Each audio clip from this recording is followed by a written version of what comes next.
BNP নেতার মুখ থেকে কিভাবে জয় বাংলা স্লোগান চলে আসলো দেখুন।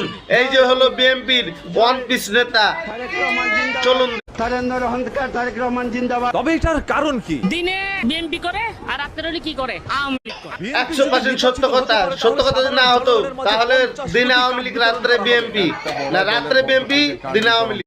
50 কোটি কার্ড দেওয়া হবে, যেই কার্ডের মাধ্যমে প্রতি মাসে বাংলাদেশের জনগণ হচ্ছে 18 কোটি, কার্ড দেবে 50 কোটি। ক্ষমতাতে আসলে 2500 2000 করে মাসে টাকা পাবেন আপনাদের মুরব্বীর মতো প্রতি মাসে। এই উদ্যোগটি আমার কাছে অসম্ভব ভালো লেগেছে। দেখেন সাধারণ জনগণের জন্য তারেক রহমান কি সুন্দর চিন্তা ভাবনা করেছে। তারেক রহমান হাতেই বাংলাদেশ নিরাপদ থাকবে। জয় বাংলা, জয় জয় জয় হোক দাম হিট মার্কা। তবে এই সকল নেতাকর্মী যদি সেই দলের মধ্যে থাকে তাহলে দলটি অনিরাপদে থাকতে পারে। তাই ধানগুলোকে ঝেড়ে চিটাগুলোকে কেন ফেলছে না তারেক রহমান? তোমরা প্রশ্ন করাই শিখো নাই মিয়া, সাংবাদিকতা করো। আচ্ছা সরি স্যার, আর প্রশ্ন এরকম করব না। এরা কারা? এরা কোথা থেকে এলো? তবে এক সেকেন্ড, এই কথাটি